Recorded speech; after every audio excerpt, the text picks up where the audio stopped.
May I have your attention, please? You're about to do something unusual, something most workshops never allow.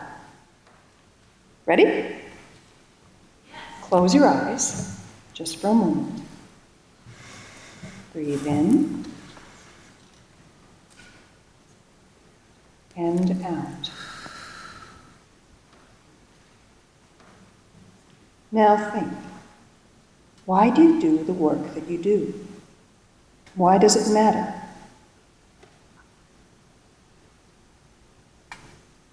Hold that thought. Open your eyes. Look around you. These people share your mission to help others learn, change, thrive. In a moment, we're going to invite your brain on a journey where we'll work together, uncover insights, and discover how attention really works. Because the only way to understand how the brain pays attention is to experience it. Let's begin.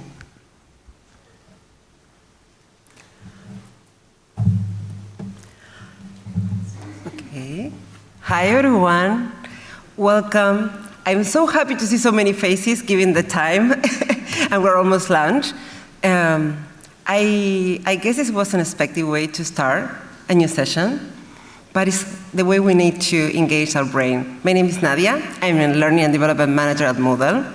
And I imagine, like as many of you, I'm thinking all the time how we can make people learn better. And one of the things that I have learned is that actually the brain is a really tricky machine. It's too emotional, it's too distractive, and it didn't evolve for PowerPoint slides. Our brain evolves to keep us alive. So let's imagine this. You are on a burning building. It's not this, but keep with me. The alarm starts ringing. The smoke is thick. You had seconds to act. What do you remember? I guess not every single meeting, every single session, workshop you have ever attended, right? You will remember maybe the escape route, don't take the elevator, cover your mouth, and maybe the elevator, the emergency number. That is how our brain works. And attention is the gateway to capture attention. If we capture attention today, we will hopefully build memory tomorrow and ideally create behavioral change in the next month. So learning more than ever is our cognitive survival skill. Yes, this is a learning map. Thanks, Stefan. So, so what I'm going to propose you here is to have a little fun with me. We're going to explore 5 key challenges that the brain has to go through in this battle for attention. And hopefully, we will have some key kind of winning strategies all over the way. Let's start with the first one. Oops, okay. This will take some time. This is the arena of distraction. So here is the truth. Oh no, I did something. Oh yes, good. Attention. Oh, here's the truth. Your brain, the CEO of your brain, your prefrontal cortex, can only focus on just one main thing at a time. So every time you do that horrendous thing of switching from tasks, that's cost your brain a lot of energy. And that is why, after being just sitting at your desk, you feel mentally exhausted. But here's another thing. In a famous study, people were asked to stay quietly with their thoughts for just 15 minutes. You can say, wow, this is amazing. People hate it so much, they prefer to give themselves mild electric shocks that actually, rather than being with no stimulation. So here you have your brain that when nothing engaging is happening, the brain feels under so much, it feels understimulated, which triggers discomfort. And that makes us desperate for stimulation. So that is why maybe, I hope not today, but you can find yourself like scrolling through social media or checking your emails while in another meeting. So we need to find a balance between finding ourselves like getting our brains drained with the stimulation or painfully craving for it. I will try to show you one of the strategies that can help a bit our brain on doing this, but we will have to experience it. So I will give you a couple of seconds just to try to remember as many words as you can. Bum, bum, bum, bum, bum, bum, bum. Bum, bum, bum, bum, bum. Do, do, do, do, do, do, do, do, do, do, do. Do, do, do, do, do, do. Okay. So, how many words are you able to recall right now? 4, 7, maybe, between those? Okay. But that was really messy, right? What if I present you this? So, when we group and chunk information, our brain treats that whole category as one main thing, one main unit. So you can have around 4 chunks of information that you can handle every single time. So, and our temporal loves categories because it links new information with existing one, which makes recalling much faster, even faster.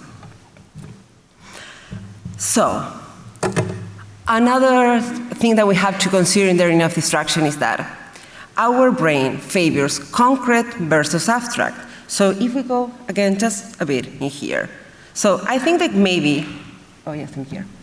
So you might be able to recall words like tree, book, pen, chair. That's why we have, they can be linked with images and concrete things from your daily life.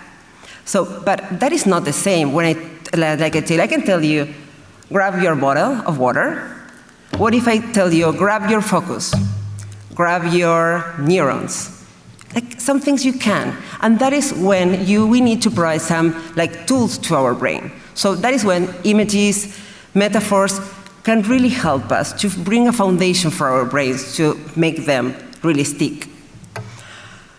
And we have a little challenge in here. So we have between 8 to 10 seconds to actually capture attention. And it depends. In digital things, we may have even less. And our brain is bombarded by 11 billion bits of data per second, and we just have 40 of them that could go to conscious awareness. So what wins in here in the arena of distraction?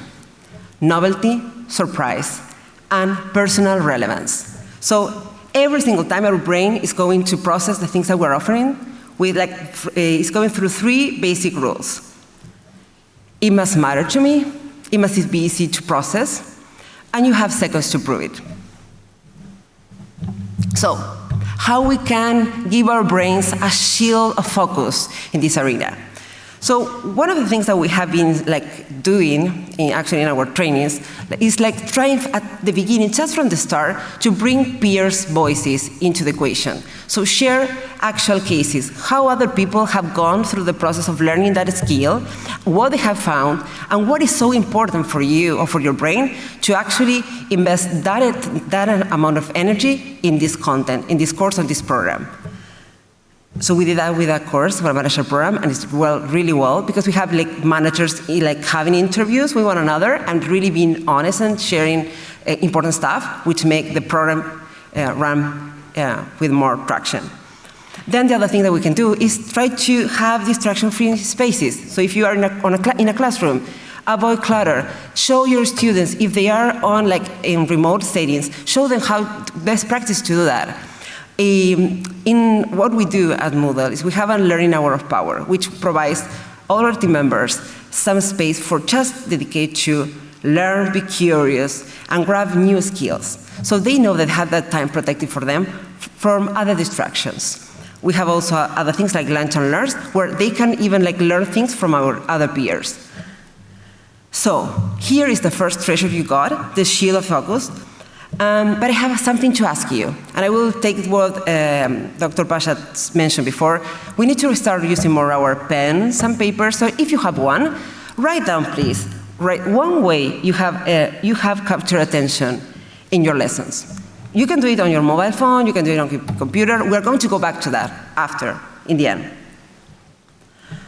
Okay, so we've gone through that, we have the sheet of focus. Now, we are in the bucket of overflow. And it's kind of an endless buffet of content.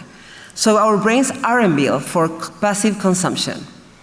They learn best when they generate their content. So working memory is tiny. And if you push beyond a certain limit, it overflows. And I have our team, I will share something that we did. So I imagine that you come, like, if you have a learning experience that feels like a buffet, where you just like eating, I don't know if you're staying in a hotel, but actually when you have breakfast, you have so many options that you don't know actually what you have for breakfast, and then at the end, you didn't even remember what you had. We don't want that for our learners.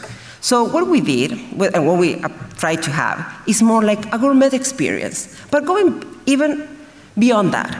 So our team, the PNC team, People and Culture, we were all in Spain, and we thought, oh, let's do a paella class, cooking class. So we said, this is a great idea. We're going to learn something new, a typical Spain. Okay, let's go. When we got that, we have a personal chef with 15 people, and when we got in there, we were assigned as cooking assistants. So we're given a specific space. We were assigned a specific job that we had to do, and she was giving some basic guidance on what do we need to do. So we were chopping some vegetables. I was cleaning seafood, and we were managing. We have some basic skills to cope with this. And when something was even really difficult, she stepped in and said, "Okay, let me show you how it's done." And then why don't you try that yourself? At the end, we were eating that paella, and I feel so much better. I still remember basic things about how to prepare it myself. I didn't do it, but still, I know. So that's what we want to provide in the learning experience. So every time you're trying to organize your content, think about paella. Okay, yes. But if I tell you the answer, you will forget it tomorrow. But if you generate it yourself, you will remember for weeks. So I know that we are about lunchtime, so maybe that could be something that after your Thursday here, you will know. But look at the screen, please. I have a question for you. How many lunch spots can you reach within an hour of a sit-down meal, including walking, ordering, eating, and return? So I will ask you to chat with someone next to you and try to, get to an answer. What do you think it could be? A, 5, B, 10, C, 15. A couple of seconds, please. Minimum instruction. Collaboration, working with others, sharing ideas.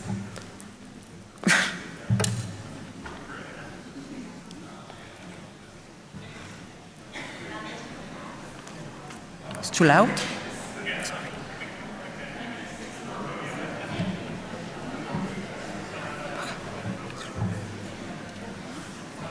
Okay, do we have one? Okay, please raise your hands. How many of you think that we have 5 good places to go that follow this recommendation? 5. Okay, good number. What if B, 10? How many think about 10? Okay.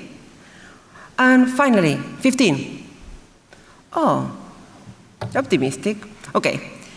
I will give this to Google Maps because I don't know so much, but I will trust Google Maps. And they say that B, 10 good places that follow all these recommendations. So now you know you have 10 options. But we're on so here, how we win the arena, the Banquet of Overflow. So we need the elixir of simplicity. So I recommend that if you're using any courses at Moodle, I use more Workplace, try to have some templates, structure your templates so you have, your learners know what to expect, and your content is narrowed to one main topic that you can really explore. The other thing that is use peer discussions, reflections, and micro challenges. So other thing that we're exploring is like a book club style groups where we gather after like reviewing some content, we gather and really talk about not just the content, but what that made us feel, where experiences that we're having, any challenges that we're facing. So we actually can combine that content. We actually something that we like put some like real life into the equation. So that is really working for us in terms of making this progress, and also encourage problem solving whenever you can. Okay, this is the worst. So imagine this. You did all that work, and you come to some of forgetting. In here, there is where knowledge quietly sinks away. Without reinforcement, people forget about 80% of new content in just 24 hours. So this is really frustrating, right? When you're putting so much effort and to create that content, and your learners might even remember that the next day. And it's actually not a good and bad thing for the brain, because this is actually our brain protecting us. Forgetting is essential for the brain because it helps prioritize, adapt, and stay mentally healthy. So where's the good news? Here, we have good news. Memory can be strengthened through retrieval and spacing. So each time we recall something, we make it stronger. And I have a story to share with you.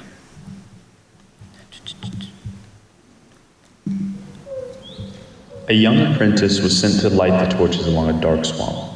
She carried a spell book, every word of fire written inside. But halfway through, the book slipped into the mud. The path was dark, and the travelers needed light. The apprentice had a choice: give up or retrieve the knowledge from her memory. She closed her eyes and tried to recall the words. At first, only sparks appeared. Then, the flames grew stronger until every torch burned bright. She realized something important. The magic wasn't in the book anymore. It lived in her memory. So what this story means for us? So it means that memory needs exercise. We keep it strong when we go over it again, practice it, and give the brain a break before coming back. So it's retaining information, repeating, and then retrieving that. Every time people recall an idea, the pathways grows. It's not about stuffing all it at once. It's about coming back to it over time. And we don't learn well on our own. So when we feel part of a group, and this is important, talking, sharing, teaching to others, our brains hold on to that knowledge. So there's an investigation, here is a research, I will go fast, that explain that when you feel like excluded from a group, it's not actually physically excluded, it's actually, you are not part of that conversation, you're not understanding what is happening. Your brain takes that information as physical pain. So you're actually feeling that pain in your brain, in your body. So inclusion isn't just a nice to have, it's how our brain remembers. Because if we're in pain, we're not going to learn anything. So in our learning experiences, we need to build in collaboration, peer chats, reviews, and follow-ups. That's how we help the magic stay alive long after the first session. So how we gain the other element here, the torch of relevance. So we need to build small moments to recall into the learning journey. So first, quick follow-ups, like short messages, tiny quizzes. Yesterday we have an amazing talk by Fred from Big Blue Bottom, and he was sharing some that you can have a whiteboard that you can collect, fill out, and then everyone has a little whiteboard, and then the teacher has a tool to put them all together, and then you can share it with everyone else and really exchange that conversation. So that is a really good practice of how we can make this work. And it follows the peer power. When people talk, mentor, or share reflections, the knowledge sticks.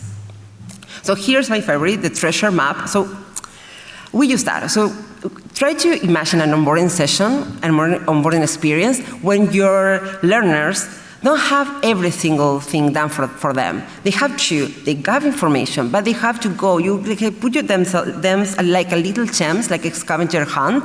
So they have to go and track some information. So they receive some content, they go back, grab some things, connect with other people new to the company, and then they come back and reflect on what they have found. So you have a little like missions and challenges that they put around, so it's a little fun. It relaxes them, it's something new.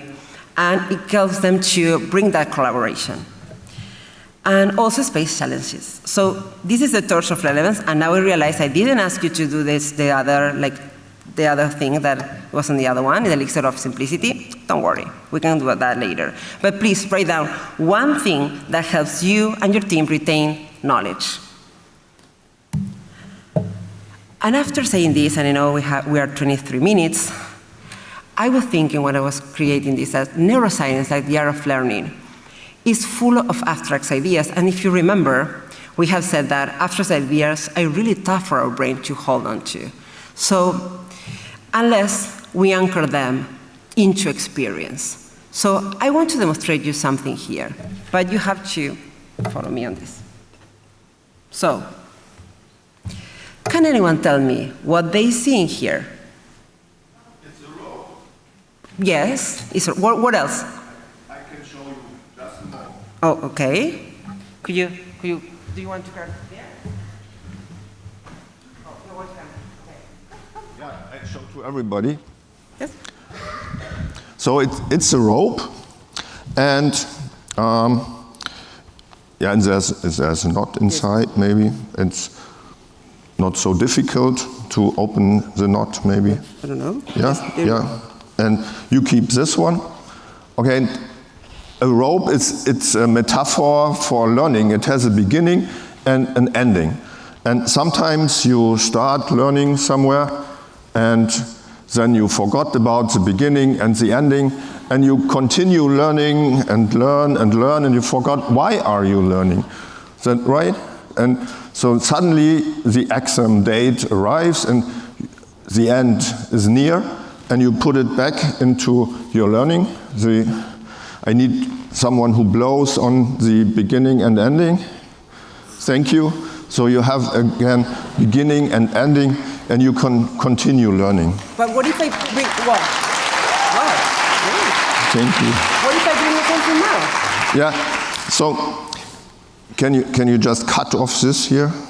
Yeah, thank you. Okay, so, so in the beginning, you know very little, and after time, you know a little bit more, right? Yes. And then you know a lot. But this is not the thing you need to know. Maybe you need to know this amount. Yeah, so it's more in the middle. And then you can adjust learning that everything has the same amount. And that's sometimes very important. Please check. Oh. No. Okay, so it's very individual, maybe. Yeah. Okay, that's a rope. You ask for what I see. That's what I see. What's your name? What is your name?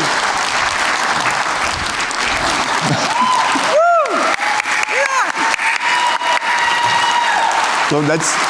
My name is Guido, and I think you know me from the parties. The magician. I'm also the CEO of LearnLink in Germany, Moodle partner. Thank you.